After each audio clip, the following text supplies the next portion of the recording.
There it is, 6:01. 6:01 on the dot. We're not late. We're not late. This just proves that if we're on every Wednesday that we're late, it's not my fault. It's Wes's fault. Right? Exactly. Jammy, you were ready like 20 minutes ago.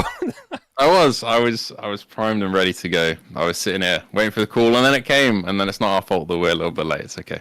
And even better, I only asked you to do this about 2 hours ago. You were like, "Yep, I'm there." Like, oh man, can always rely on you. Good stuff. You picked a good day. I was literally out of town tomorrow, but today I'm here and I'm ready. Always a pleasure to be here. So of course I was going to take it up. That's so sweet. That's so sweet. Listen, I don't want to screw up this intro. That was like such a sweet intro. I think we should just start the show. Let's go. Agreed.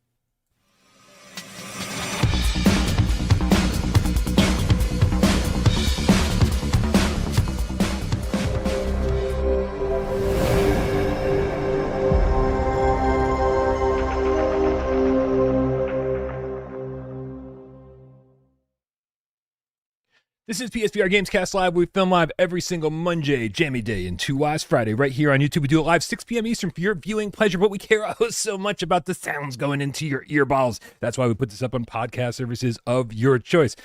I apologize for Monday's show. It went up sometime Tuesday night. That's me. That's just how things work around here. My name is Brian Paul from this channel right here without Parole, and this gentleman over here to my left. You're right. It's the one, the only, not the hero you knew you needed, but he's the hero we got.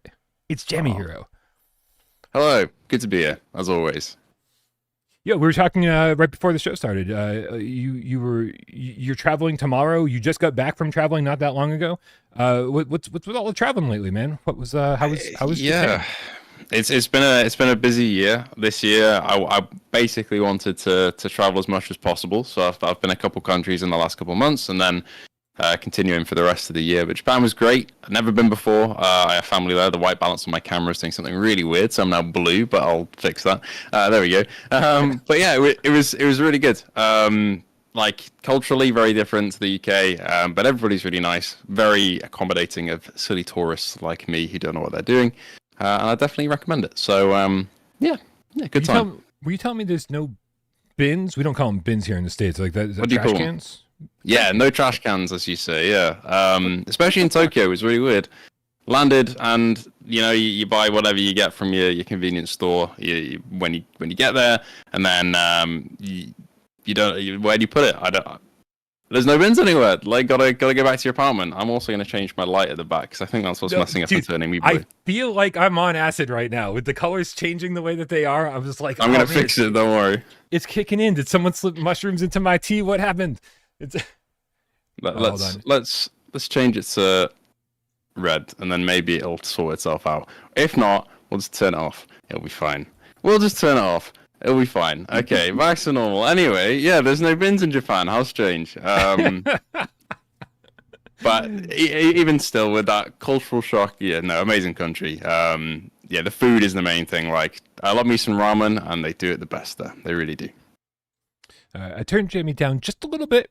Just a little bit. Let me know if we need to turn him down a little bit more. I can go back. I can just, move away.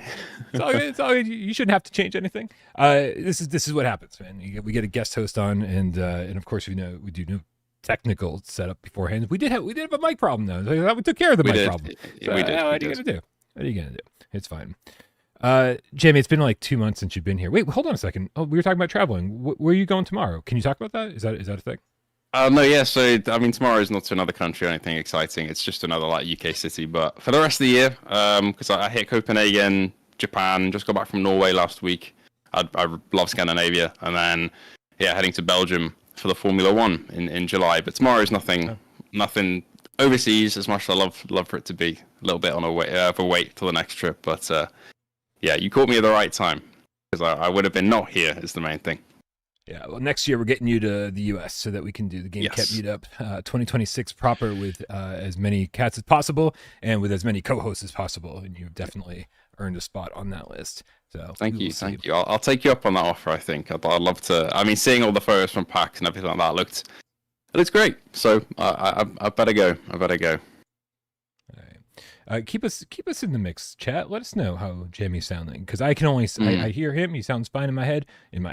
But then I'm only seeing a level here. So if he is clipping, let us know. I turn him down a little bit. Yeah, let me know. Yeah. And Brian will fix me. Yeah, I mean, maybe can you turn yourself down on your end, and I can turn you up on this end? I can. I don't know if that's this is stuff we should have done That's- 15 minutes ago. But what are you gonna do? I'll turn myself down a little bit on my mixer. See if that does anything. All good, apparently, in chat. All good. So All good. All right, hopefully good. that's Good. Yeah, I think so. Okay. It's been, I think, probably at least 2 months since the last time we hung out, Jamie. It's been pretty good for the last couple months. Games with T sounds too British. Boo. Is there anything you can do about that? Do you have an American accent that you could use?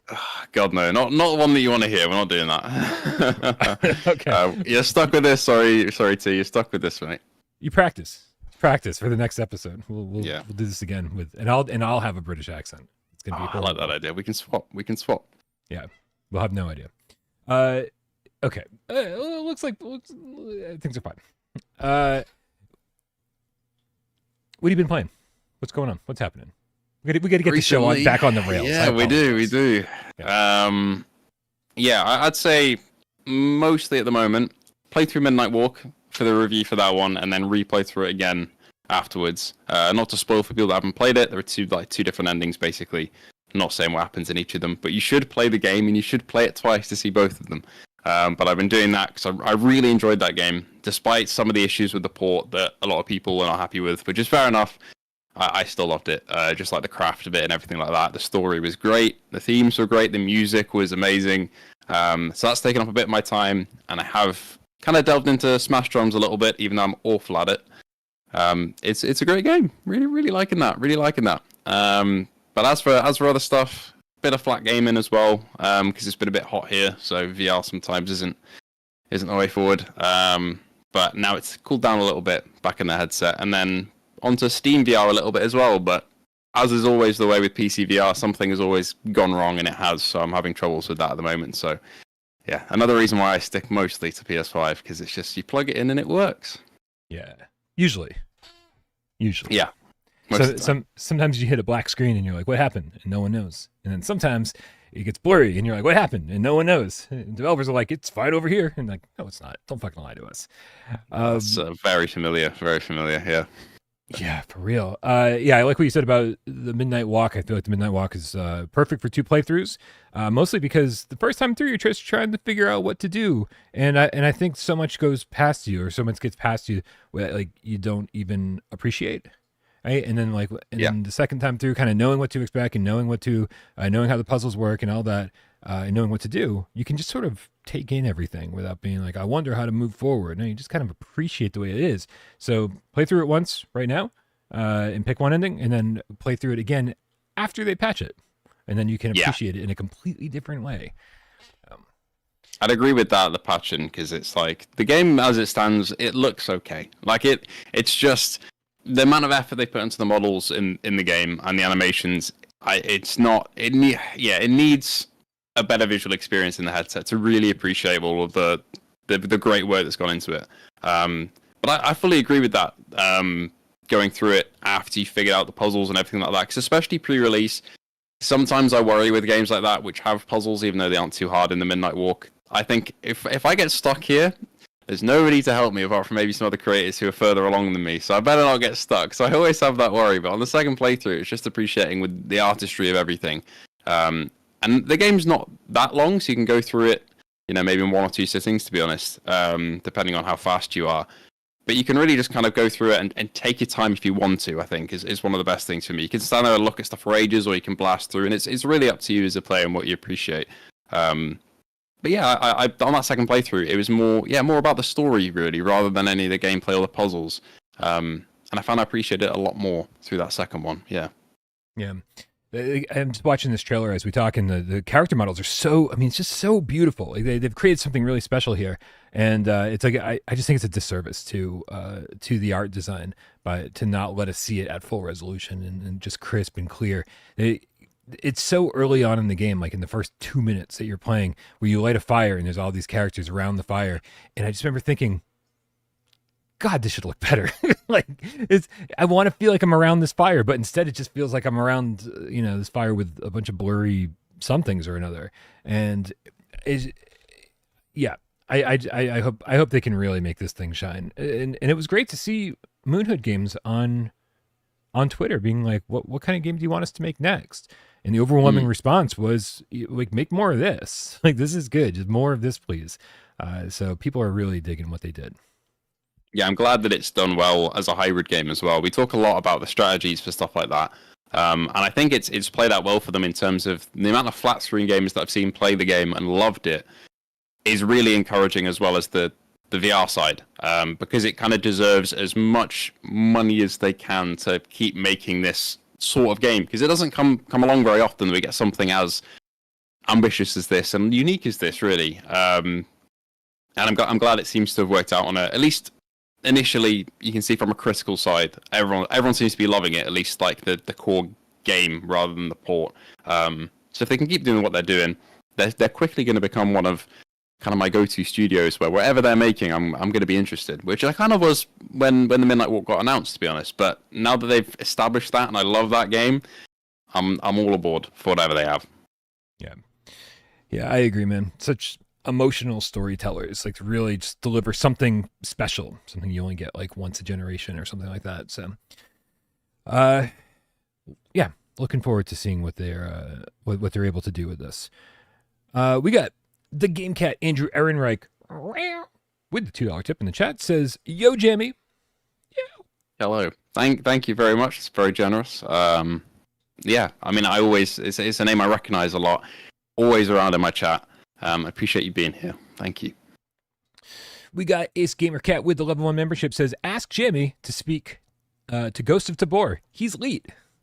Very much not, but I have been playing a bit of that as well, actually. I should have mentioned that. That kind of slipped my mind. Yeah, Ghost of Tabor, despite the jank of the experience, I have been enjoying, especially in a squad. I think solo is a little bit tougher, because sometimes it's you load into the game, you get shot, you're dead, and then you're really sad for the next 20 minutes because you lost everything. But in a squad, it's a good experience, I found. But it's that the first hour or so is figuring out which parts of the game work properly, and then you can really start to get into it. But I'm not very good still, but I am enjoying it. Yeah. Man, it's so easy for me to get backed up with shit. Whenever I bring this stuff up, it always feels a little bit too inside baseball, but too bad. You guys are here for it, so deal. I was playing Iron Guard, and Iron Guard seemed like it was going to be this game that I played for a day and would do, play for a couple hours and then push, a Brian bite out, which only takes a couple hours to edit, and just be like, these are kind of my first impressions, but this is sort of a review as well. And, but I didn't get very far, blah, blah, blah. And then I just kept playing Iron Guard. And so this review that I thought was going to take, a day and a half, 2 days, ended up taking like 6 days. Right. And that's sort of what always happens with me. I'm constantly saying, oh yeah, I can have this done by tomorrow. And then like 3 weeks later, it's like finally hitting the upload button on YouTube. And it's kind of irritating, because I want to be more productive and I want to get more stuff out, but like, I just can't. I can only move so fast. And so, but I did get the Iron Guard review done, and immediately it was like, what's next? Right? People have been asking for a Hitman review since that came out, and I'm like, I want to, if I can find time. People have been asking for a Ghost of Tabor review since this came out, and I've been like, yep, definitely want to, if I can find time. And then I realized, I was like, shit, I haven't gotten any of the PAX video done. Like, I've got everything we did at PAX is still like on my laptop and on my phone, and some of it's on my hard drive here. And so I said, you know what? I got to hit the pause button on everything. So I will be playing Hitman over the next couple weeks. I will be playing Ghost of Tabor over the next few weeks, but it's all in preparation for reviews that probably won't be done for a month. Right? It's just like, sorry guys, it's just going to be really late. But like, I absolutely love Ghost of Tabor. I know that people have been all over the place with it. I think some people have been like, this is the greatest game ever made, I'm going to spend hundreds of hours with it. And some people have spent 10 hours and said, nope, there's no fun here. I'm not doing this anymore, and they delete it. So it's been really interesting to watch that conversation go down. Yeah, it's been a real spectrum, and like basically every single comment section I've seen, whether it be like in my videos or the Reddit or on Twitter, whatever, there's always the side of people saying this is what I've always wanted from a tactical shooter. Like the guns, like it's up to opinion really, but like I think the guns in Ghost of Tabor are just good feeling. Like most people who enjoy VR guns will like the way they're modeled, will like the way they're modular, and you can attach loads of stuff, and they feel good to shoot. The adaptive triggers are a little bit wonky sometimes, but apart from that, pretty fantastic. So some people are loving it. I think because of that, they've always wanted something like that, and for me, that's where I kind of stand. Kind of pushing through rooms with a teammate and, you know, clearing places and getting loot and getting out and having that like kind of adrenaline rush in the game is perfect. But then some people just, you know, can't get past the fact that sometimes your backpack just doesn't want to come off. Sometimes it just doesn't work, and sometimes the capacitive touch can be a little bit weird and let go of your gun midway through a firefight, and then you get shot in the head. And these are all like valid things. But for me, I think that the highs of Tabor kind of overshadowed the lows at the moment, at least for me. I'm still really enjoying it. It might be more that when I get like settled into it, it kind of those rose tinted glasses go away. But yeah, I'm not sure on that side of things yet. But for the moment, I'm really loving it. Like you, I think I really am.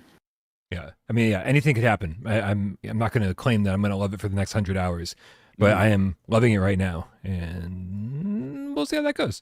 Games with T says, I'm sure Brian played Ghost Giant back in the day, which was from Olaf. Yeah, and I even interviewed them. So if you search Ghost Giant on Without Parole, you will see an interview with Olaf Redmond. Is that his name? Olaf Redmond?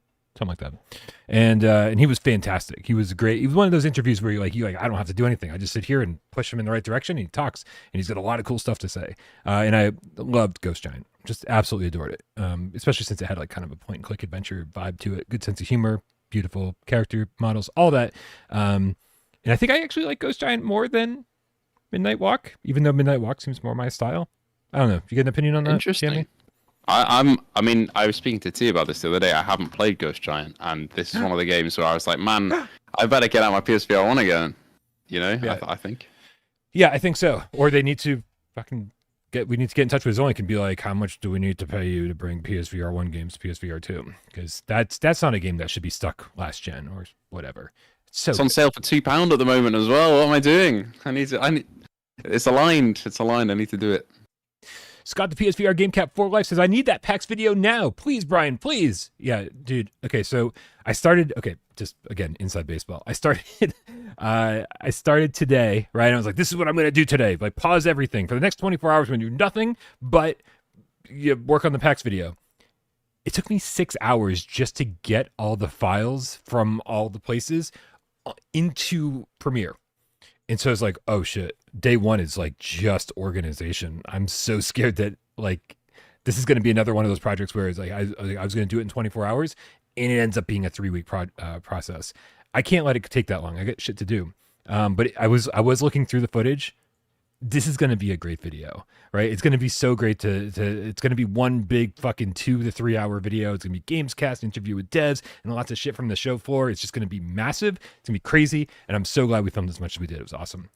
So stay tuned. It will not be long. Like I said, I really, really want to get this out by the weekend. So it shouldn't be much longer. I'll be seated for that. I'll be waiting. Nice. You're going to get bored in the first 2 minutes.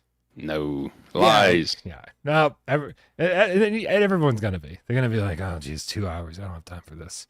GameCat, specifically White Tiger with the Canadian $2 says, Tabor turn crossplay off or play PVE with GameCat's GOAT. I think I understand what that means. I mean, you took out a lot of important words between the words. I get the gist. Yeah, I mean, I think turning off crossplay is kind of a thing in Tabor now where if you want to just kind of raid technically in PvP but not run into anyone, you can just do that if you'd like to. And then PvE, yeah, if you have a squad with you, it's a lot of fun. Yeah, I think I'm getting it. I think I'm getting what they're saying. I totally understand. I was just giving Wally a hard time.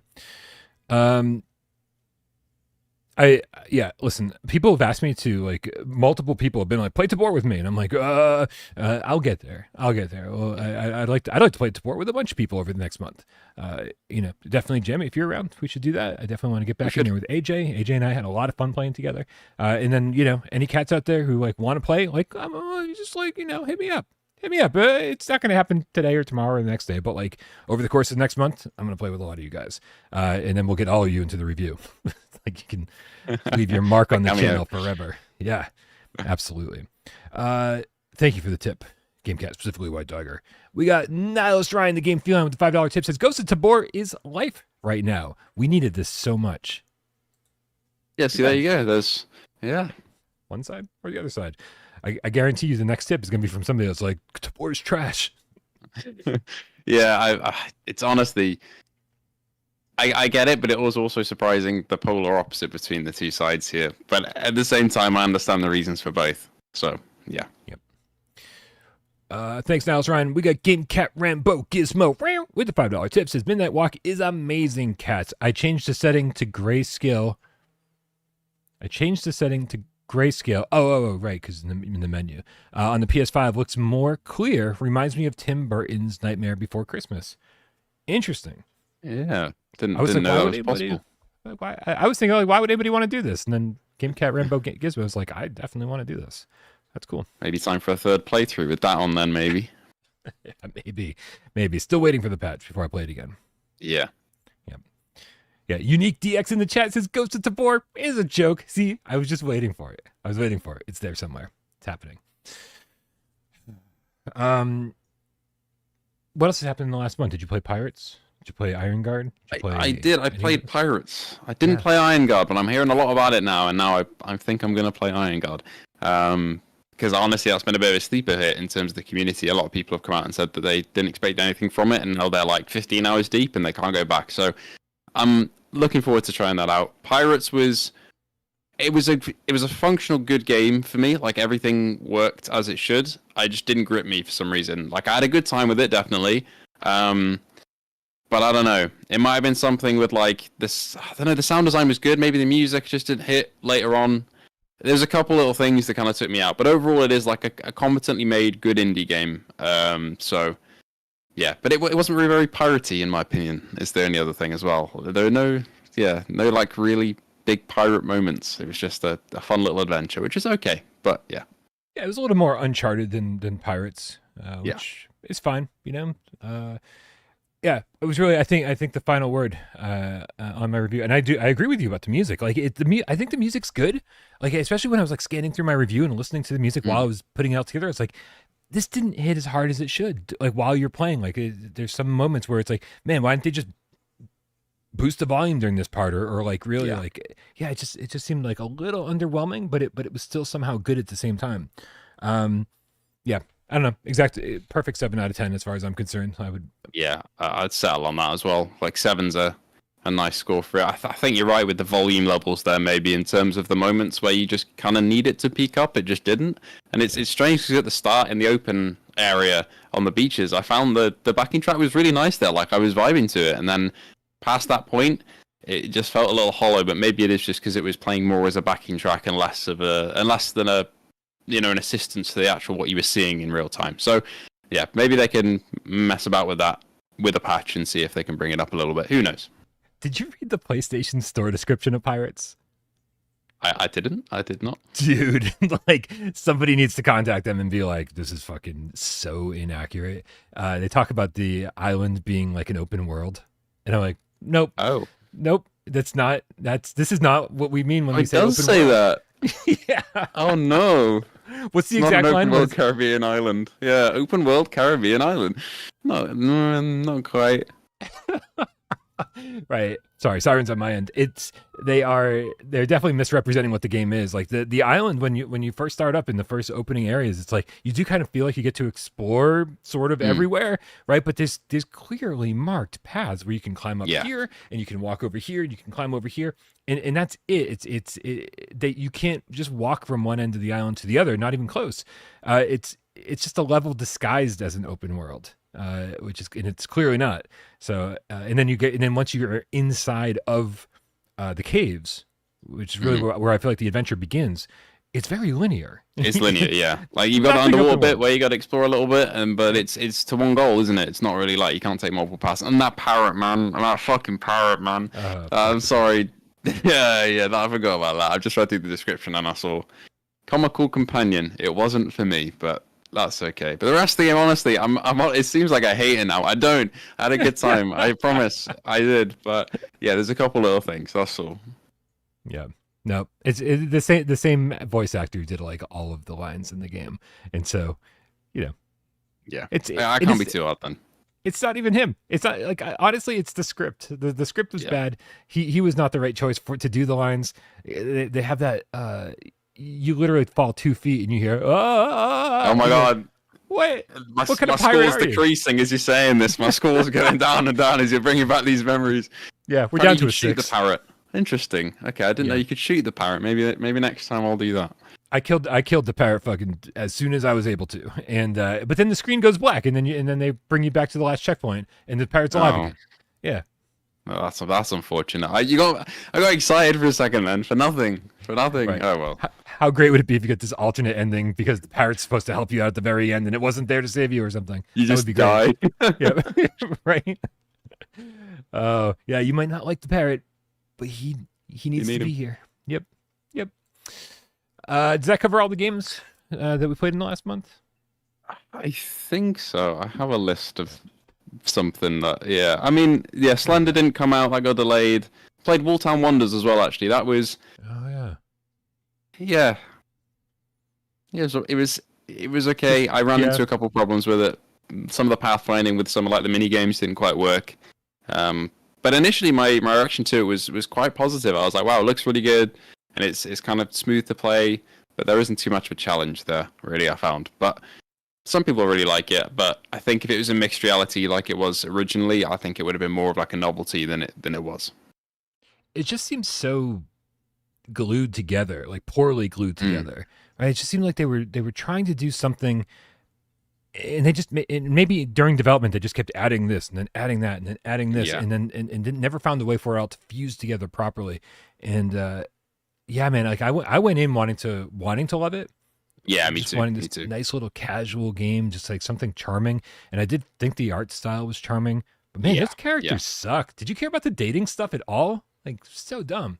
That just kind of came out of nowhere, to be honest. I was like, oh, okay, that's the thing. And I felt that with the mini games as well a little bit. It was like, as you say, it felt like they kept designing new mini games, and they were like, we'll just give you a fucking menu, and you can choose where you want to go, and then you'll go there, and then you'll do it, and then it's over, and that's it.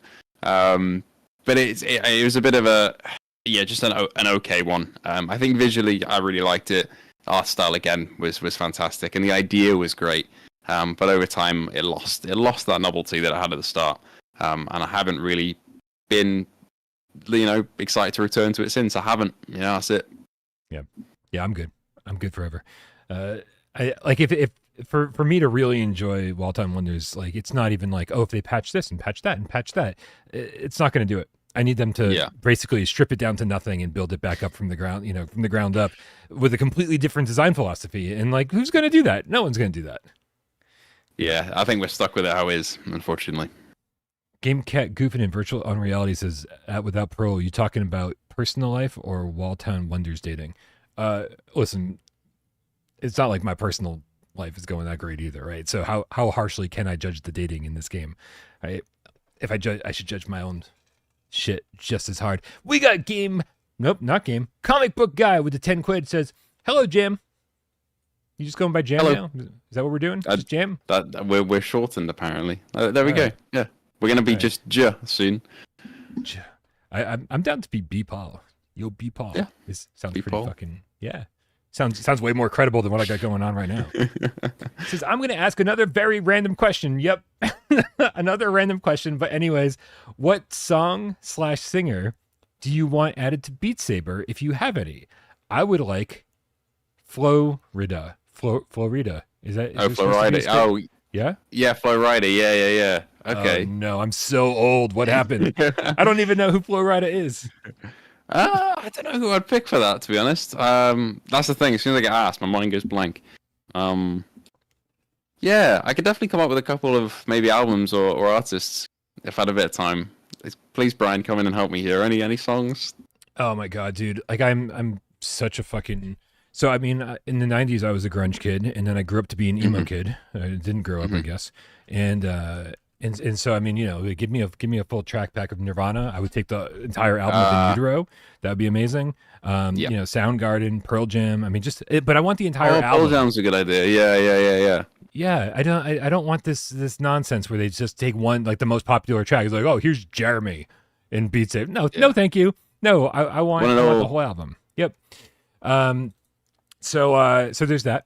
But man, as the stuff I listen to now, I mean, I would take, more Panic at the Disco. I would do Mayday Parade. I would definitely do My Chemical Romance. I would pay $100 to get just a couple of My Chemical Romance albums into there. MCR is my favorite band, probably of all time. Maybe The Used. I don't know. Listen, in case you weren't around Monday, Jammy, all we did Monday's episode was talk about Gojira and fucking metal because AJ was here and he loves getting the cats all riled up about metal in the chat. So this is my time to shine right now. We're gonna talk about emo and you're gonna fucking like it. We need some brand new. We need some Taking Back Sunday. Okay, this is all happening because I'm gonna buy Beat Games. And you're only going to get Brian Paul approved music from here on out. Yeah, the Brian pack. This is happening. That's it. Yep. With the millions I make from Without Parole. Wow. Yeah, go to Meta and be like, here is my trade offer for you. You give me Beat Games and you get all of the music. There you go. And all that time, I still haven't thought of a band to say. I mean, I've been listening to a bit of Fleetwood Mac at the moment. I could go for some Fleetwood Mac. Sure. Yeah, we'll say that. Zach Lightning says Bob Dylan. Listen, in the early 2000s, Bob Dylan was my favorite singer-songwriter, and he still might be. Josh Ritter is neck and neck. I love everything Bob Dylan's ever done, though. I don't know how that would work. And I guess when you went electric, I think like Highway 61 Revisited and Bringing It All Back Home. Is that why did I just fucking blank on Bob Dylan albums? I'm gonna nod approvingly without knowing anything and be like, yes. It's okay. We all know you're like 12 years old, so you don't have to pretend. It's all good. It hurts because it's true. Yeah. Yeah, but those two albums, like the ones that came out back to back with like a Rolling Stone and Subterranean Homesick Blues, those would actually be really fucking good in Beat Saber, I think. But I don't know. Anybody in the chat got good suggestions that you agree with as far as Beat Saber? Dark Side of the Moon, Pink Floyd. Yeah, I could definitely see that. Yeah, definitely take some mushrooms before that one. The experiences they can make with like the art in the background as well. I remember buying the Linkin Park album and having the subway, and that was so cool. So there's definitely a lot of places like they could make it trippy. Yeah. What do you think, comic book guy? Was that did you get your 10 quid worth out of that conversation? I know I did. All right. All right, we're gonna skip that news story. Do you care? No. I don't know. Do you care? Do you care that Sony's canceling the Stars rewards program? I know some of the cats were super into this, but I don't think I ever redeemed anything with the Stars program. It was enough for me that every maybe 4 months I would get like a £5 or £10 voucher off, which is good, to be fair. But it would be like they did the VR Showtime campaigns where you'd be able to get points, and then it just depends on how much you spend, how much you get back. But compared to some other loyalty programs like the Nintendo one, for example, where I feel like I got quite a lot back from not that many purchases, with Stars it just wasn't that good. Although I think Nintendo's shutting down their one as well, so oh well. But yeah, it's a good service. Like in terms of if it's either not having it or having it, I'd rather have it. But if this means they come back with something better, then I'm all for it. But knowing Sony, we don't know. So we could get nothing. Who knows? Okay, correct me if I'm wrong. Mm-hmm. Didn't the Stars program replace some other loyalty program? Very possibly, yeah. I'll try and check that. I think you might be right. I'm sure somebody in the chat remembers this better than I do. But while you're looking that up and while they're checking that, I haven't actually read this. Is this long? Yeah, it's short. I'm going to read this real fast. Qualifying points will be redeemable till November 2026. So you got like a fucking year and a half to settle up with this stuff. So at least they gave us enough. That's got to be a legal thing, right? They're just trying to make sure. For sure, yeah. Yeah. I can't find anything about a previous scheme, so we're going to wait on somebody in the chat to do a better job than me. Hamoud says, wasn't it the credit card program? Maybe. Okay, Virtual Resistance says, no, it was a credit card loyalty program. Interesting. Okay. I really thought there was something else going on. And then they brought in Stars, and I was like, isn't this just the same thing they already had? But I guess I'm misremembering.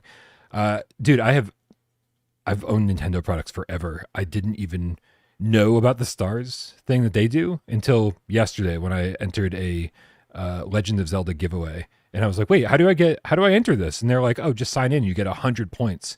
And I was like, what? And then entering the giveaway was 50 points. And I was like, what? How has this just been happening for years? And I didn't even know. Right. And then here you are being like, yeah, they're probably shutting that shit down. I was like, wait, I just discovered it. This is crazy. Taking it away. It's awful. I honestly I first came across it just after buying probably a couple of the Pokemon games on Switch, and then on the store I was like, oh, I have these points and I have no idea what they're for, and I have a feeling I think now they are taking it away or winding it down.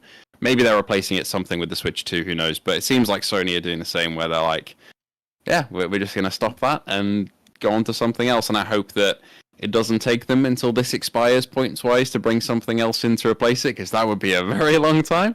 But it's definitely a legal thing, as you said, I think, to give us that much time to have our points and spend them if we need to. Because otherwise they'd be getting some lawsuits, I assume.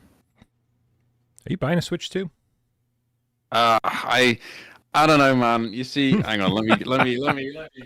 Because I got one of these. I got a Steam Deck, and I absolutely love it, and that's kind of been my handheld.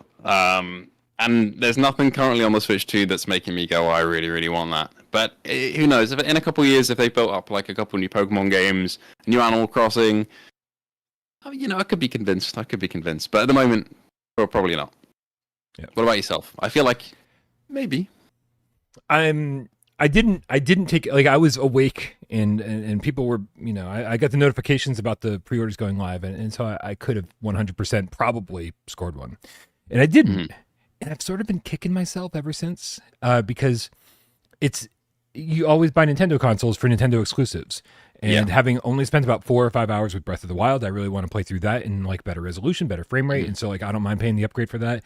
And like, I probably have spent more time in Mario Kart 8 over the last decade between Wii U and Switch than I have in almost any other game, right? It's like just thinking about the people that I've played with and just thinking about how many years have gone by that I've been playing this fucking game with people, with friends in the same room as me, with friends in other countries, with random people online, by myself, trying to perfect, the shortcuts and just everything, like perfecting my techniques.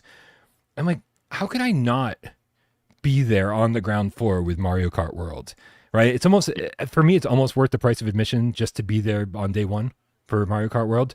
So I am thinking about it, and I'm pretty sure that if I get the opportunity, I'll just, credit card be damned. I'd say go for it, man. Like, if you're that, enthused with it. I'm not really a Mario Kart player. Well, a little bit on the Wii. Not so much on the Switch. But yeah, I think if you got a connection to something like that in terms of a franchise or a game, I'd say it's worth it. And especially if you want to replay some of the titles that the Switch struggles with. I mean, this new one can play Cyberpunk on the go, so it'll be fine, I'm sure. GameCat, specifically White Tiger with the Canadian $2 tip, says, my money is hard earned. We'll spend next on PSVR 3. Wait, what if not a PlayStation 6? Yeah. That's weird that's a couple years out now, probably. That is, oh dear. Time goes fast. Yeah, I mean, I wonder if Sony will be watching what Xbox does, or if they even fucking care what Xbox does at this point, right? They're not competing with Nintendo. Nope. Assuming that Switch 2 takes off the same way that Switch 1 did. That's just a completely different ballpark. And then Xbox just can't compete with PlayStation anymore. So it's like, well, PlayStation's kind of doing like their own thing. And so I feel like they could easily stretch out the rest of the PS5 generation for like 4 or 5 more years, especially with the Pro out there, Yeah, I could see that for sure. Like it's at the point where a lot of people are complaining that we aren't really getting games that are using the PS5 to its full potential, which I think is to some extent true. I think we're getting a lot of good titles, but yeah, I could see it going for a couple more years. And I think I don't know if there is a world where Sony launched the PS6 and it doesn't sell well, but theoretically they could launch it, and some people are like, well, I only just got my PS5 because of the issues with production during COVID. So it's possible that people don't rush to go and get them off the shelves, but they probably will. But yeah, they definitely could extend it, I think, if they wanted to. But I'm just hoping that when we get around to PS6, it'll be compatible with PSVR2, which I'm assuming it will be, because USB-C is kind of here to stay in terms of that display port there. So yeah, I'm looking forward to the PS6, but we got a little while to go yet, and yeah, they could extend it. Yeah. Yep. I don't think we got anything to worry about.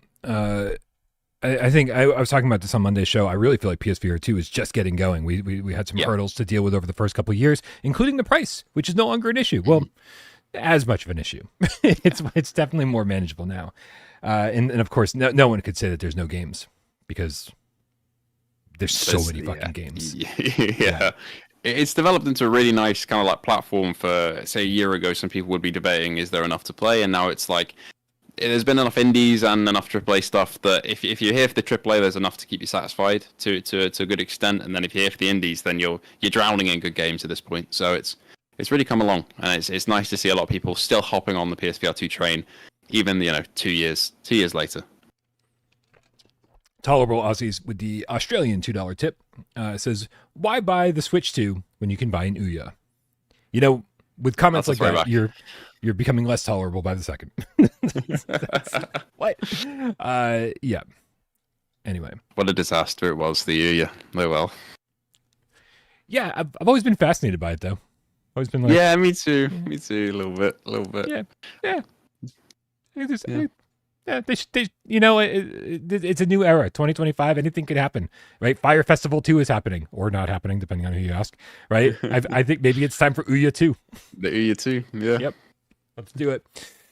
All right, man. I gotta say this.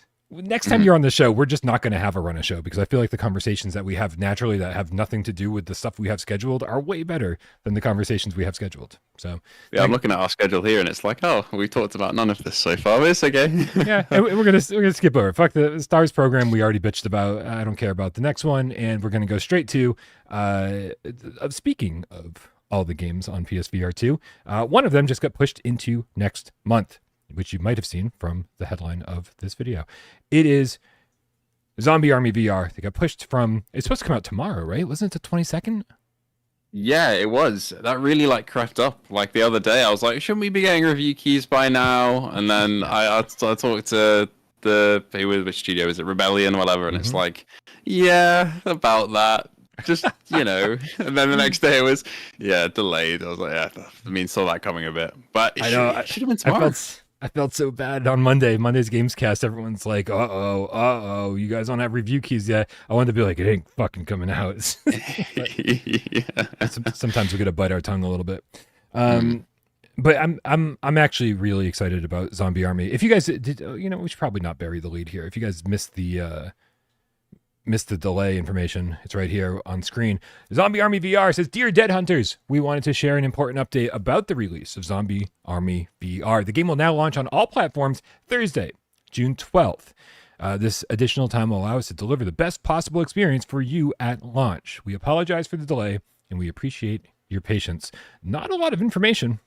Just saying that's yeah, it's very the most vague sort of delay message you can get, really, which I'm a little scared for this one, just in terms of it's been delayed once before this, I want to say, after the first impressions. Yeah, but they delayed it significant amount of time, right? Because it was supposed to be out in November or something, and then and then so we got a 6-month delay, now 7-month.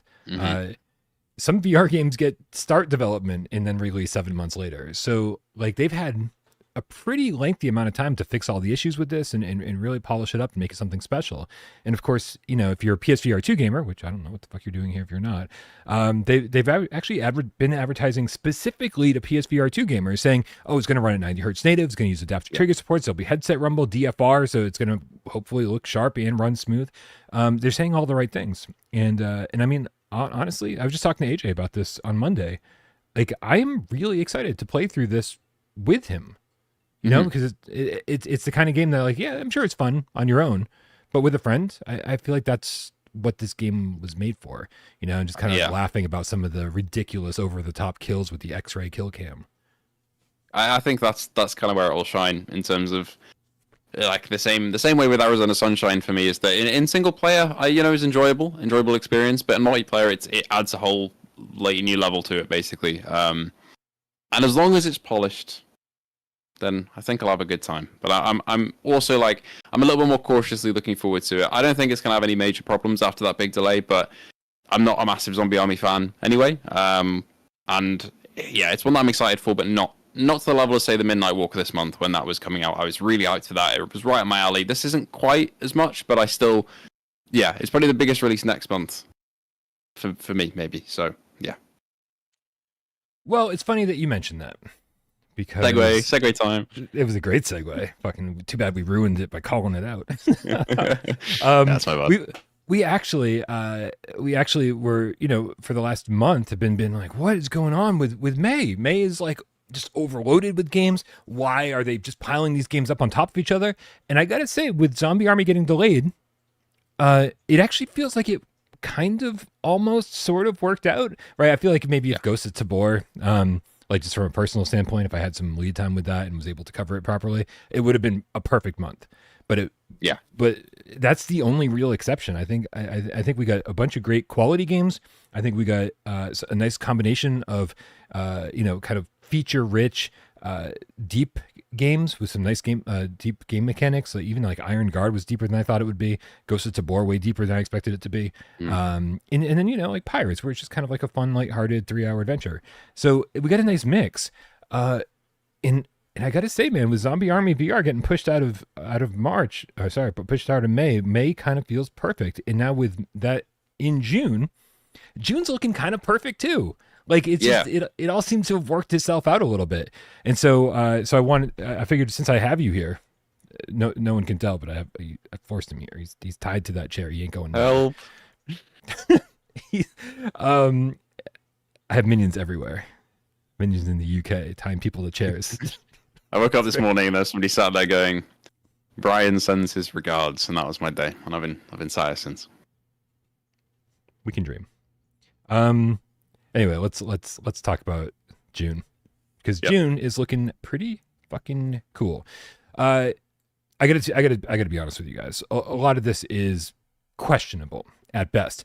Right now we've got 7 games planned for June, and if they all launch, then I think it's going to be a really cool month. And again, a nice mix of quality, maybe single A games. Maybe some people would probably consider some of these AAA, or at least one of them AAA. I don't know. But then like even the indie games look really special. So and so like I said, we're taking a bit of leap of faith with some of these titles. If you see down the bottom, we have Firmament, Epyka, I Am Cat, Kid Pilot, Maestro, Undead Citadel, and Zombie Army VR. Some of these we know for sure, and some of these are like, well, they're not out yet, and they're probably coming out in the next month. Like Firmament was supposed to come out April, and then they were like, oh, Sony QA, it's not going to happen. And they're like, but we should be out in May. Well, there's only 9 days left in May, and I'm feeling like if they haven't announced the release date yet, probably April. What is going on? January, February, March, April, May, June. This is what we're talking about. June. Why do I keep thinking April comes after May? I think I've probably been a long day. Yeah, and it's just getting started. So, but Epyka officially got a release date of June 5th on the PlayStation Store. Zombie Army officially June 12th on the PlayStation Store. Maestro officially June 20th on the PlayStation Store. I Am Cat, big question mark, likely next month. Firmament, big question mark, likely next month. Undead Citadel. Have you been paying attention to this, Jammy? Like it seems like every single day. I called, I mentioned this on Monday's show, and AJ fucking pulled out a dagger and started stabbing developers in the heart. They're like posting Undead Citadel footage from PSVR2. Yeah, every single day. I mean, it's got to be coming soon, right? Like that. What else are they doing? I'd hope. I really hope. Like it's one thing to build up hype with like clips and everything like that, especially like regardless of the launch of Wanderer, that build up to the launch of it where they showed a lot of clips was the main thing that got me thinking, oh wow, this looks really good. And it is for Undead Citadel, but it's been going on for a while. Every time I see it now, I'm just like, just release it, please. Well, obviously when it's ready, but yeah, at this point, it's got to be soon, surely. It's got to be, and I think it would be really. It'd be silly to go all this time, and I'm talking, and I'm really talking about I Am Cat and Firmament and Undead Citadel all at once here. It'd be silly to go all this time hyping up your game and then just fucking stealth launch it on the PlayStation Store with like no hype at all. Just be like, here you go, we just shit this thing out, right? And like I really feel like, again, I always feel like it's a little bit egotistical for me to be like, well, at least give me some lead time and so I can have a review ready for launch, right? But it's like, isn't that what you want? Isn't that what you like? Not just from me, but from like IGN, or like we're from big sites, that will actually garner a lot of interest for these things. And so I'm really, really hoping that that all of these things get the proper release that they should. With, hey, next week we find out, oh, these games are coming out in June, and here's the release date, and then they come out in June the way they're supposed to. That's what I'm hoping. Yeah. So, again, a lot of variables here. A lot of variables. That's all I'm saying. Yeah, it's tough because like I don't want to sit here being like an armchair dev and be like, you got to do this and this and this. But yeah, I feel you with that, with like the getting keys to not just creators but bigger sites. Yeah, like for Ghost of Tabor, for example, like I think that's done fairly well in terms of how people have been liking it and buying it on PSVR2 and player uptick and everything like that. But it was one where kind of they were like, all right, it's coming out in 2 days. There you go. You've been waiting for like 2 years, and we don't really have much build up. And also, his review keys 4 hours before it comes out, and the embargo is like in 2 minutes. Have fun. And like, I still had a really good time with that launch, and a lot of people were able to get our videos. Great. But those bigger outlets that need the time and the planning, it's just it didn't really happen. And or me, who's just really slow at everything. No. You take your time. You cook. It's fine. But it's a bit of a strange one where it can either not impact the game too much, as we've seen with Tabor, because people were waiting for it anyway, and that seemed to help it a bit. But for smaller games like Firmament or GameCat, I guess is quite big on Quest, but more for kids. Firmament, I'd say is the example. Something like that, you don't want to be just going, all right, here it is. It's out. As much as like getting through Sony QA probably takes a while and it's really frustrating, and you just want to get it out there. That might not be the best course of action, but I could definitely see it happening for something like Firmament if they just want to release it and it's out there in the wild. So let's start with Firmament then. We've only got 7 of these to knock out, so it shouldn't take us too long. Firmament, the next big game from Cyan Worlds, and I think a lot of this is just kind of be the majesty of seeing it in VR, sort of the scale of the world around you and how beautiful it is. My concern, of course, being that Cyan Worlds doesn't seem like the kind of studio that pays close attention to the PSVR2 community. I feel like they have no idea that reprojection's an issue. So when a game that's supposed to be all about the beauty, the majesty, all of that, the grandiose landscapes, it's like it's going to be ruined for some people if they haven't been paying attention. So where does this fall on the hype scale for you? I'm going to say if it comes out as a great port, the best it can possibly be, those great environments that you see in the trailers and everything like that might put it honestly on like an A for me in the scale of this list, at least. It's probably not S, but I would say it's higher than B, I'm feeling. But if it's not a great port, it'll be lower than that. But yeah, I feel like it has the potential to be like an A for me. I feel like it's right up my alley with how it looks. What are you feeling, Brian? What are you feeling? I think for me personally, if the game turns out to be everything that I want it to be, like, I feel like we're talking S tier level hype. Yeah. The problem is that I have too many questions and not enough answers. And so it's hard for me to get too hyped before hearing those answers. But I know I'm going to enjoy it one way or another. I think games with a lot of like heavy reprojection, or ones that with noticeable reprojection, I should say. It's not that I get used to it, but I do sort of like, fall into the rhythm of just not paying attention to it, if that makes any sense. I'm similar with like Horizon Call the Mountain is one of the ones where I can kind of get in that world, and once I've accepted that it exists there, it kind of fades away a little bit until my brain. It's like when you're breathing, you're breathing automatically, and then suddenly you tell yourself, now you're breathing manually. It's like that with reprojection. So once I notice it, I do notice it, but I get that. Is anyone else in the chat just suddenly very conscious of their breathing? Literally, as you said it, I was like, what if I stop? Is it going to be a problem if I stop this? Crap. Oh, man. And also, let us know your hype level of these games in the chat as we decide here, folks. We will take those into consideration. We can be swayed financially. No. We can just be swayed, period. So, yeah, I think we're both in the same boat. I think this goes in the A column. You down with that? Yeah. Yeah, I'm down with that, for sure. Cool. I wonder how many A's are going to be. All right, we're just gonna go right down the line then. We got Epyka next. Epyka, if anybody didn't see the GamesCast where we talked about this or see it on PSVR this week, it's sort of a cartoony puzzle adventure. Seems like it's a little on the short side, a couple hours, but also seemingly priced accordingly, like around the $10 mark. We'll see how that fares on PSVR 2. There could be a PlayStation tax. We have no idea how much extra work the PlayStation VR 2 port is going to require. But this, again, this is sort of what I was saying with Pirates. I was like, I'll take 10 of those a year, right? I'll take 10 of these like 7 out of 10 games every single year. You can beat them in an afternoon. Not crazy about, I don't know where I was going with that. My brain totally blanked. I was thinking about not crazy. We'll stick with that. Not crazy. Yeah. Hold on. I gotta exhale. Okay. So yeah, I don't know. Like you watched the trailer before GamesCast. What did you think? Yeah, I'd say it's like I don't know. Yeah, I'm not a big like puzzler in general. Like I can be swayed with games like Red Matter, for example, because of how beautiful that is and the setting. For Epyka, it's like maybe a C for me. I'm maybe leaning towards maybe a low B, high C. I think it has potential to be, especially if it's priced accordingly, as you say, a decent one to pick up and blast through if you're into that sort of genre. For me, though, it's probably like B or C. I could be swayed either way, though. Looper, the Underground GameCat in the chat, who I fucking respect completely. He says, don't expect a 7.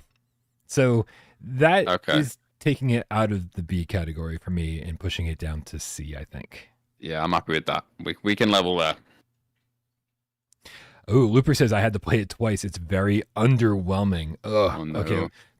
Say no more. I don't want to have to drop it further down than C. This is rough. This is really rough. All right. That brings us to I Am Cat, which, listen, here I know I Am Cat has done really well on Quest, and it's done actually really well for streamers too. Like people have gotten crazy numbers on videos and subscribers and kind of built channels out of I Am Cat. So there's obviously a lot of interest in it, but it's sort of interesting when you look at the different demographics for PSVR 2 versus Quest. You know, there's a lot more kids on Quest. Meanwhile, our whole community, our game cats, I love cats. I think being a cat in VR could be one of the fucking most fun things I've ever done in VR. Yeah. I think I need to know how Gorilla Tag did on PSVR 2. Are those any Gorilla Tag developers hanging out in the chat? Because if there are, like, if it didn't do well, then I'm suddenly a little bit worried about this game. But me too. But me personally, I think it's high. I think it's actually really high because I think this is going to be stupid, dumb fun where you're like, I wonder what else I can do. And like, then the game lets you do it. Right. I'd agree with that. I'm like, originally with the big content wave of the game on Quest, again, as you say, like a lot of people have built actual careers out of this game, which is crazy.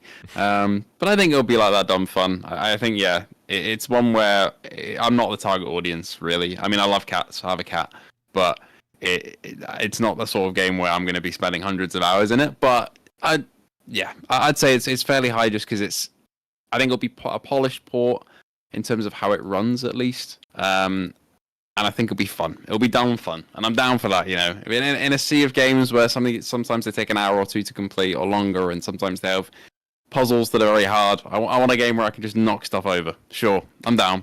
I'd put it like A. Yeah, why not? Oh, sweet. Okay, I didn't know where you were going with this, but like I was also thinking A, so that's perfect. All right, we're just gonna slide that right up next to Firmament. Everyone at Cyan Worlds right now watching is going, "What did they just what?" They're the hype for what are you doing? Firmament is the same as I Am Cat. What? The different reasons. It's okay. It's okay. Let's not fool ourselves. No one from Cyan Worlds is watching this channel. They have better things to do, like make awesome games. All right. Kid Pilot is up next. Have you played? See, there are games like I Am Cat and Kid Pilot where, like, if I was interested in actually using my Quest 3 more, I would have better impressions of these games. Have you had a chance to play Kid Pilot? Nope. My first really hearing about this game was through you earlier before the GamesCast started, and I had a little look on the Steam page, and all I can say is the environments look pretty cool, and that's it. I mean, it's It could be really fun. I have no expectations, no idea this is going to be the one on the list that I'm the worst at talking about. I simply don't know. It's just, yeah. You're going to have to take the lead on this, I think. Okay, so Looper's definitely helping us out here in the chat. He says B for Kid Pilot. That's your 7 game. Okay. 7 out of 10. Yeah, when I see the trailer for Kid Pilot, which is also called something else now. This is really weird. It's still called Kid Pilot on Steam. It's still called Kid Pilot on Oculus devices. But on Quest specifically, it got its name changed to Volara, which, listen, this is like changing the name of your game from Survive VR to Song in the Smoke. Might be a great game, but I think you went in the wrong direction for the name. Yeah, could affect sales. But when I look at the trailer for Kid Pilot, I think of it seems magical, and I think it has something to do with the soundtrack. I think the soundtrack is carrying the trailer the entire time, and it just makes me go, oh, I just want to hold this little plane and fly through the rings and just have that music like just assaulting my earballs, and I'm so. It just seems so pleasant and so nice and so creative. And we've only seen a couple games like this. Iron Guard did it a little bit with your drone. And then we had Yuki, where you're holding a, toy character shooting stuff. I just feel like it's a concept that hasn't been explored enough. And so I am probably more excited for Kid Pilot than I should be. That's how I feel. I'll respect that. Hell yeah. Why not? I mean, I got no expectations for this game. But from that, you've sold me a bit more there. So I'm happy. Honestly, I'm a blank slate for this one. Wherever you want to put this on the scale, I'll back. I'm looking forward to it. I mean, listen, I'm gonna put it at B because I have unrealistic. It's a hype scale. It's not like a it's not a how good is this game. And I feel like I have unrealistic hype for it, so it definitely belongs in B. Yeah, it'll disappoint us all when it comes out eventually. Maybe not. Maybe we'll see. I'm happy with the B rating for that for sure. All right, listen, and okay, Hippie Pickle in the chat saying I'd give it at least a 7. Looper was saying 7. Okay, I feel pretty good about this. Feel pretty good. Running Manly, is that your name? Sorry, maybe I'm just saying it differently. He said I saw the trailer for Kid Pilot and the idea is just cool. That works for me. Yeah. All right, we got 3 more games. Maestro just got revealed for PSVR2 coming next month. So I don't know if I need another rhythm game in my life, especially since like Smash Drum just didn't feel like it didn't break down any walls for me. Oh really? Okay, interesting. Yeah, and listen, I know I talked about this on Monday, and I know the more time I spend with Smash Drums, the more I'm going to like it. Same with Drums Rock, but I just never get around to spending more time with Drums Rock. Like I got other shit to do, right? And like if I really really want to play a rhythm game, I'm sure I could drop into Beat Saber, and there will be DLC that I haven't even fucking touched yet, right? Yeah. That'll be like, okay, I'd rather be doing this, and so that's sort of my issue right now, is that there's just not enough time to play all these games and to appreciate what they have to offer, and so, and I sort of think that Trombone Champ was. Is sort of the closest analog to Maestro, right? Where it's just like I'd say so. Kind of bizarre, off the wall, sort of wacky type of rhythm game, but does something more creative and unique from what we've seen in VR recently. So the hand tracking, I think it puts it up a bit more for me for sure. Yeah, what do you think of the soundtrack? What do you think of all the tracks that they've talked about with the Star Wars stuff and some of the classical music that's included? Is this your jam? Yeah, this is what kind of took this game from it started off as okay, sure, with the normal controllers, and then once they introduced hand tracking, I was like, okay, I'm interested now. And then once they showed off the Duel of the Fates trailer and said you can play the Bridge of Khazad-dûm from Lord of the Rings, and you can play some of the Game of Thrones soundtrack and Harry Potter, I was like, yeah, you don't need to say anymore. I'm sold. Yeah, I'm in. So that's kind of what's bringing me in a bit, but I think it'll be fun, and hopefully the hand tracking is implemented well, because it is Waltz of the Wizard, but I think for a game like this, which requires less precision with grabbing things, I think it'll really shine. So I'm going to go back to Looper here. Looper says, feels more like playing music than a rhythm game. That's interesting. Okay. That's interesting. I'm down for that. That sounds... Yeah. Yeah, I guess that makes sense. You let me put Kid Pilot anywhere I wanted to, so I'm gonna let you put Maestro anywhere you want to. This sounds really fucking weird out of context. I'm gonna say it's on similar level for Firmament for me, where it's like I'm gonna say A for me just for this one. They've embraced the DLC tracks with it, and I think it could be very, very cool, but it's not quite S tier. Again, if Cyan Worlds is watching, they're like, we're just not putting that much effort into our next game if this is how you guys rank shit. They're like, really? Same level as Maestro and I Am Cat? Really? Yeah. No. All right. And that, dude, that brings us to like to Undead Citadel, which I think, again, like we've waited a very, very long time for it. But for me, it's the Swordsman Adventure mode that that Swordsman never gave us, and Studio never delivered on that. Like they gave us lots of different modes, but nothing that felt like a complete adventure the way that Undead Citadel seems like it's going to. I'm just waiting for Looper in the chat to jump in and be like, yeah, this is an 8 out of 10. But what's I agree with that. Yeah, I mean, we sort of talked about this earlier in the show. So I don't know. What are your feelings? Yes, it's been a long time coming, this one, hasn't it? Really, we waited a while, and there's been gameplay after gameplay after gameplay snippet, and it looks great. Like we don't really have a shortage of melee games on PSVR2. Like I do really enjoy Swordsman, even though it is a little bit, not quite there in certain areas. Arcane Age's combat I feel is great, and so is Legendary Tales. But I feel like Undead Citadel it's quite visceral, and I really like that about it in terms of what I've seen so far. So I think it honestly for me is like up there in S in terms of how good this could be. So I'm really looking forward to this one.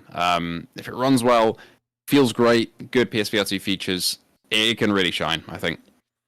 I love that they listened to the community so quickly. They did that Reddit AMA, and then in like literally within 24 hours, they went from saying it's going to run reprojected at 120 to saying, "Oh no, we heard you. We're going to make it 90 native now." Like, what? Really?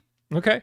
Although you brought up Arcane Age, and that's such a fucking valid game to bring up in this conversation, because like I don't think any VR game has done combat as well as Arcane Age has, personally. Yeah. It's incredible in that game. It really is.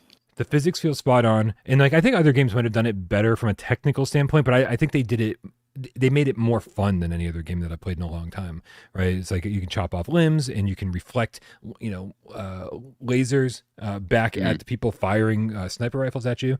They just made it fun. It felt like, oh, can I do this? Yeah, you can. Whatever you just decided you wanted to try, knock dudes into water or whatever.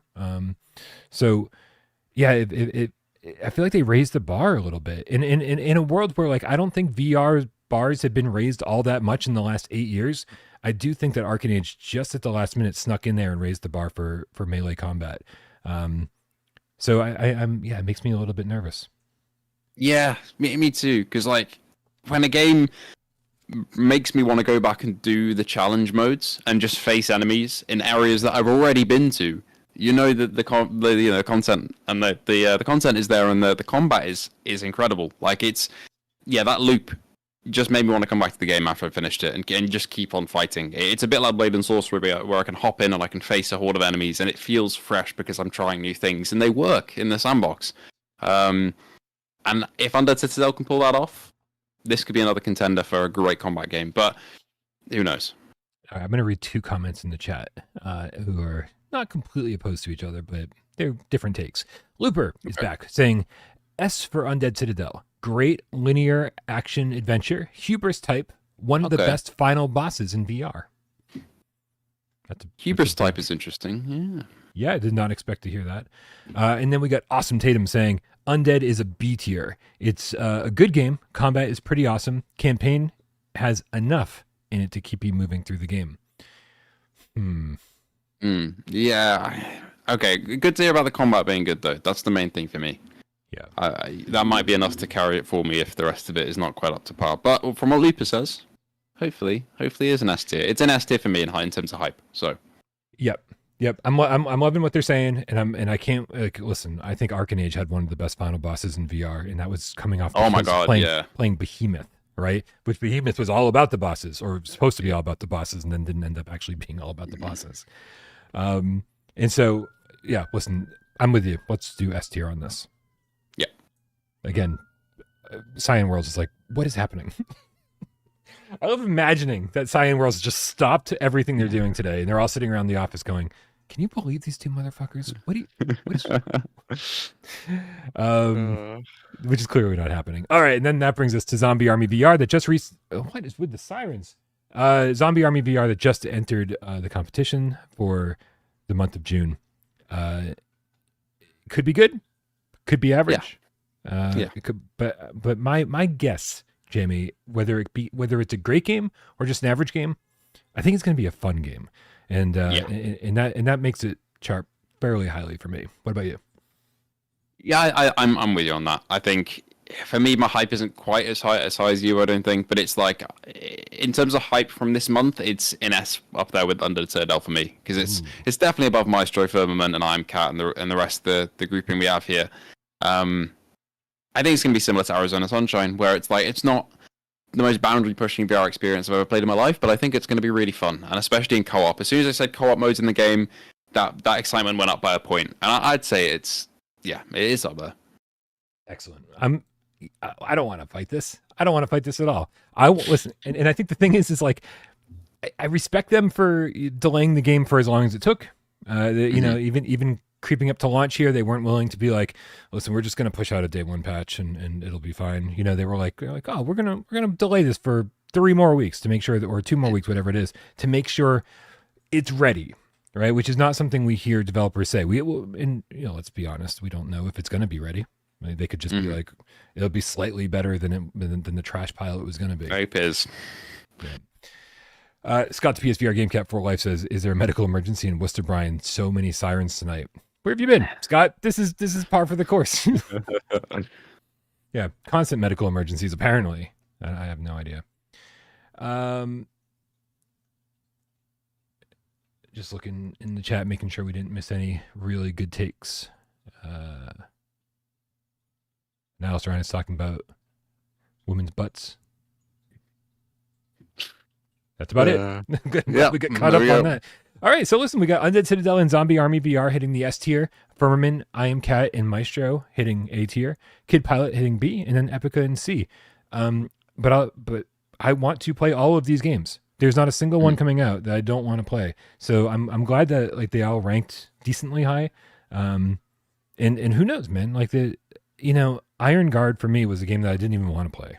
I really didn't. I was like, oh God, tower defense in VR. I just don't think that this is really something I want to be doing.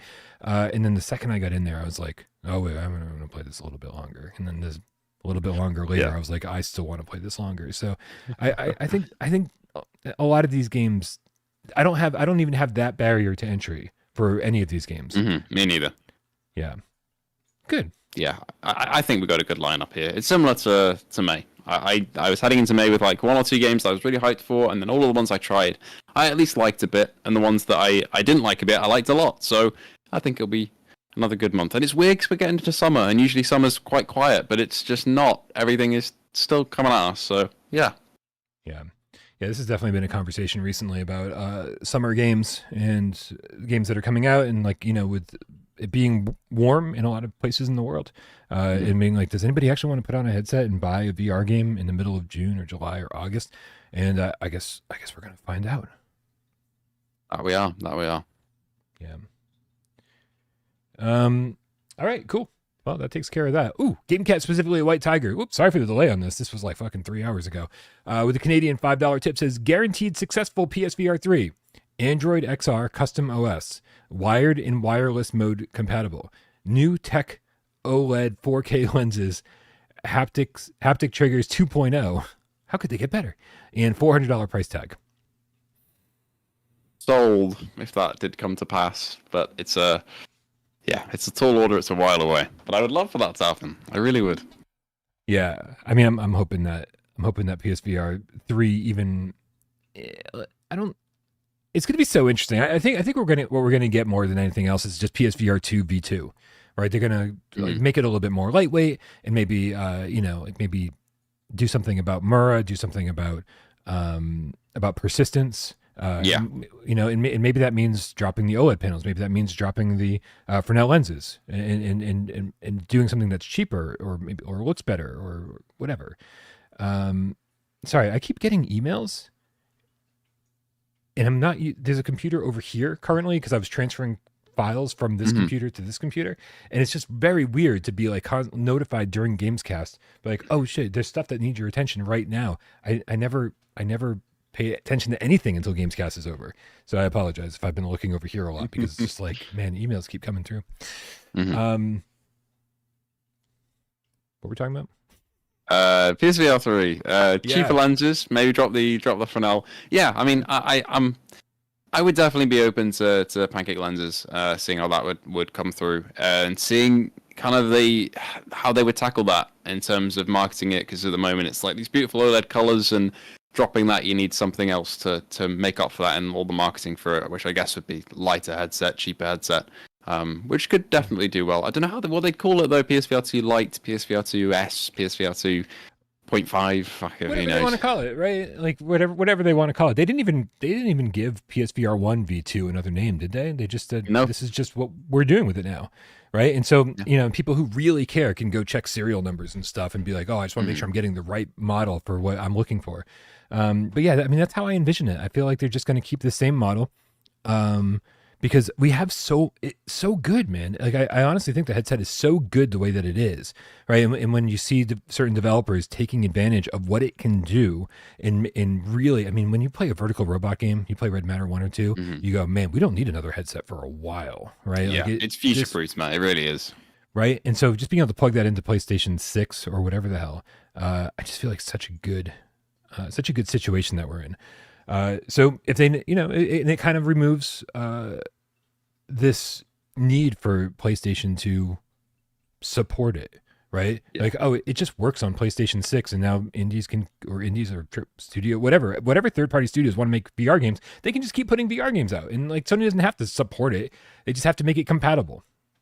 Yeah, it's as simple as that, I think. Yeah. Like we had it with the adapter for PS5 and PSVR1. It's just, there you go, you plug in, and some games didn't work, but most did, and I think it's going to be better compatibility wise with PS6 when we come around to it. And I'm looking forward to that. I really am. It was a very exciting day when my PSVR1 adapter turned up, and I got to plug it into a brand new console for the first time, and it felt like I had a new headset all over again. So I think it'll be similar. Oh, especially when we played Dreams. Yeah, I miss Dreams, man. But holy crap, the resolution boost they got from playing on PlayStation 4 Pro, and another resolution boost by playing on PS5. Holy crap. Dreams was the most incredible thing ever. The game, man, yeah. I feel like they killed it because they were like this, because no one needs to buy a game again. It's like we just created an ecosystem where people just can play free shit for the rest of their lives. It's like, that's probably a problem. You want to do a 4-minute challenge? Let's do it. Nice. All right, you guys, you know what's happening right now. Jammy has picked a PSVR 1 or maybe PSVR 2 game. Probably not, though. And it's up to us, you guys out there, and me right here. We got 4 minutes, but an infinite number of yes or no questions to ask Jammy to figure out what game he's talking about. I'm going to need all the help I can get. You guys, I have no idea what kind of mind games Jammy's playing. He told me before the show, he goes, you got the last one that I picked way too easily. And so now I got to up my game. And I'm like, no, don't up your game. This is all bad news. I'm going to try my best, but I'm going to pick one that, it's kind of in the middle. It's not too hard, I don't think. It's not too obscure. And I don't know if anyone's chosen it in the last couple of weeks, but who knows? We'll go for it. I've got an idea in my head. I know what I'm picked. Okay. Here, hold on. Let's get GameCat. Specifically, White Tiger with the Canadian $2 tip. He says, OLED is a must. Looking at shit clearer is still shit. Okay. Yeah, it's valid. I mean, I get what you're coming from. I just, every time I put on my Quest 3, I go, it's actually doing some good stuff over here, right? And so, but then I put on my PSVR 2 and I was like, oh, the colors are really nice. It's like, and I go back and forth. I go back and forth a lot. It's nice to have the option, right? Yeah. Maybe we can get PSVR 3 with interchangeable lenses. Like, what do you want today? Or interchangeable panels, I guess is what I'm talking about. OLED panels. Yeah. All right. Let's put 4 minutes up on the clock up on the counter the way that Jeremy likes it, and we're going to do some guessing, you guys. Make sure you help me out here because I need all the help I can get on my mark. I think you get this one. Okay. No. Instilling me with a bunch of confidence at the beginning is never the way to go. Okay. Yes, Zach Lightning, I agree. I'd be happy to pay a Dreams creator to download their work. 100%. Quality Dream stuff. On my mark, get Des, go. Is this on PSVR 1? No. Oh, is this a PSVR2 exclusive? Yes, it is. Actually, yeah. Yeah, it is. Oh boy, we're narrowing this shit down fast. Yeah, see, I told you. But is there full locomotion? Yeah, there is. But it's kind of like it's not the main thing that you use to move. I'm giving you really like exact hints here. I'm already stumped. Okay, is there multiplayer? That's Ace GamerCat. Not yet. What? Not yet. Oh, wait, what game's getting multiplayer? Undead Citadel's getting multiplayer, but that game's not out yet. Mischievous Markio says, "Did we talk about it today?" Good question. We didn't. No, we did not talk about it today. I like the Gran Turismo stuff, guys, but that already has multiplayer. Switchback's not getting multiplayer, right? Is it on? Okay. Switchback is the first thing I thought about. The second you were like, I don't know about full locomotion. Are you on? Is it on rails? Let's just get this out of the way. You're on like a set path. You're going somewhere and you can't deviate off it, but you can move in as you go. Are you on a roller coaster? Let's just get this out of the way. You are not on a roller coaster, no. Okay. Are you in a vehicle at all? No, but it's not just you on your own. Like it's not just. Okay. Yeah. Okay.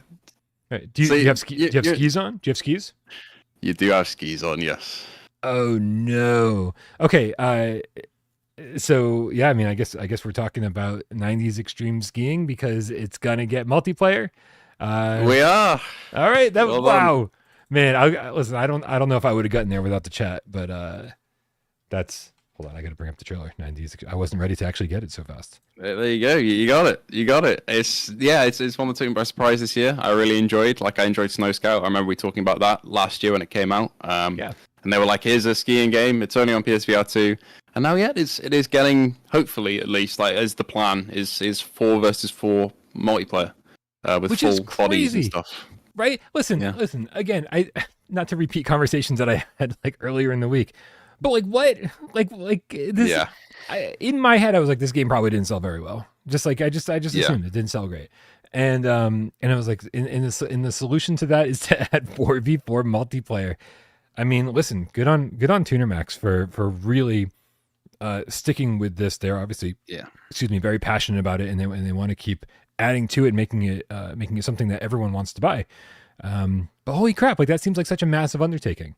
Like it's every time I speak to the Tuner Max people, it's like they really like PSVR2 as a platform and they want to keep making stuff. And then they were like, yeah, here's some more DLC for the game, 10 new courses. We're raising the price by a singular dollar. Have fun. And now they're like, is a 4v4 multiplayer mode with full body like IK tracking and everything like that, or like locomotion even. And it is, oh my god, it's such a huge thing, but it's. Yeah, I think it's going to be really cool, especially getting like a group of friends together and just blasting it down some of the slopes. I think they're onto something. Hopefully, it does a bit. You know, it brings more people in. Ace GamerCat says, "Wow, did I just hear that correctly? 4v4? Nothing like outing yourself as somebody who didn't watch Monday's episode." Yeah, Looper says no multiplayer yet. Give it away for me. Yeah. Weren't that many games? Steve IRE in the chat says, "Just give us SSX." Yeah, seriously. Electronic Arts, get on that shit. I mean, SSX was great. That's what I want. That's why you answer yes or no, says Luke. But yeah, that's correct. But you got it. That was awesome, great detective work. That was crazy. Well, listen, you don't want to AJ the shit out of it, right? And what is the answer to, does this game have full locomotion? I think the answer is just a straight up yes, right? But you didn't want to steer me down the wrong track, and I appreciate that. That's very fair. It's only my second time playing the game here, so I want to be nice for now at least. A couple more times I can start getting more just stone cold yes or no, and that's it. Yeah, well, next time I am quizzing you, sir. Oh dear, this is going to go very badly. Jammyhero never appears on the podcast again because he's like, I don't want to put myself in that situation. That sounds horrible. Yeah. Next time we'll just be like, Ryan, I can come on, but I'm picking again. All right, man. Thank you so much, guys. If you don't already follow Jammyhero on YouTube, make sure that you do. The link's been on the screen this entire time. YouTube.com/@Jammyhero. Go follow him. Dude has the greatest work ethic I have seen, I think, on YouTube. I want to say this, and I want you to take this as a compliment. Okay.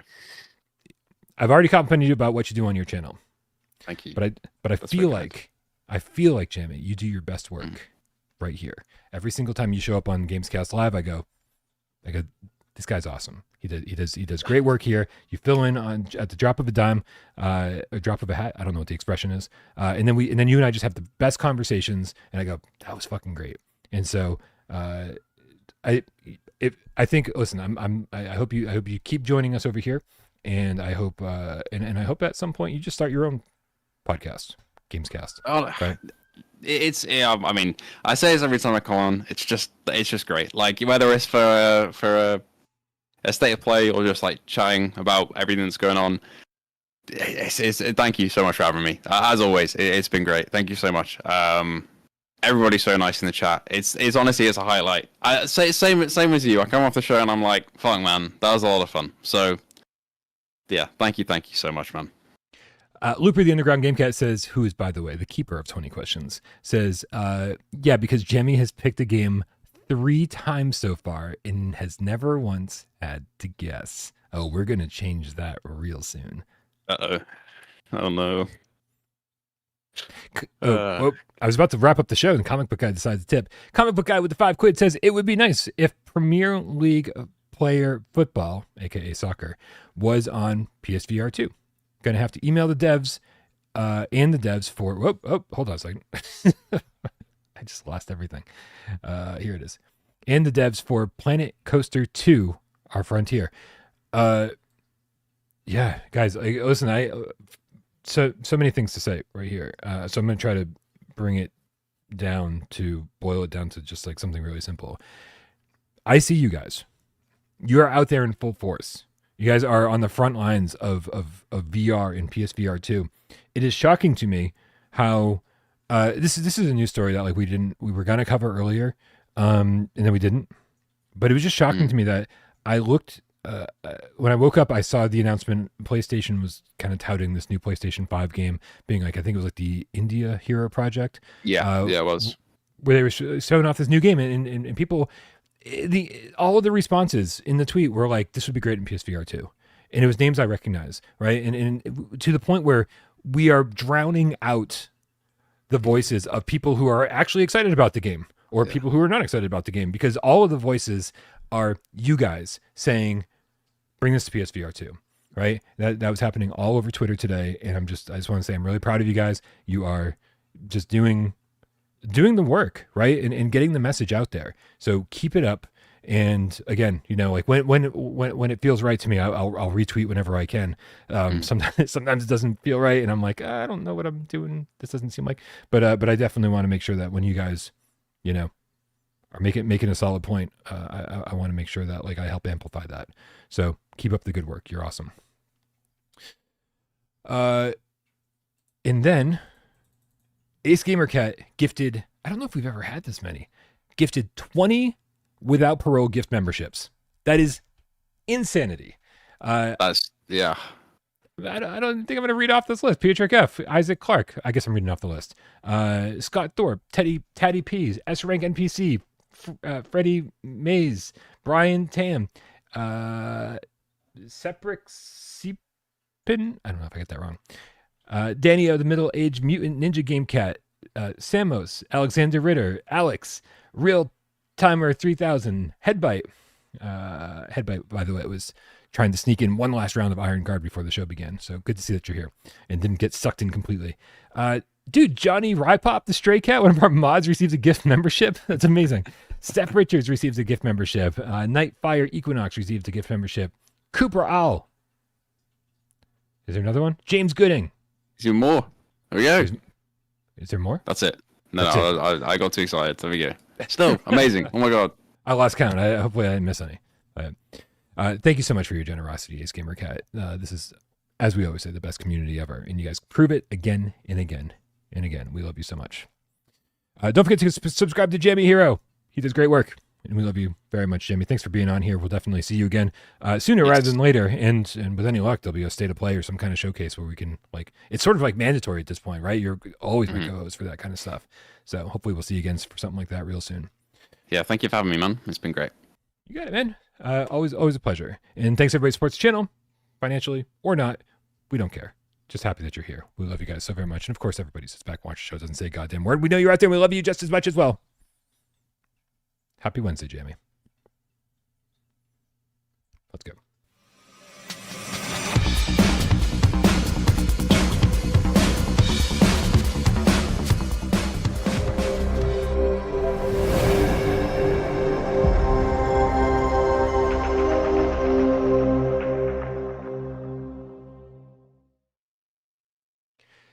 And I know that some people out there are really going to want us to do This Weekend Without Parole History, but that's a West thing. That's a West thing. Jamie and I will have to come up with our own thing, our own special thing, and we'll just wait till West is back to do. We'll just have to workshop something in the meantime. That's right. So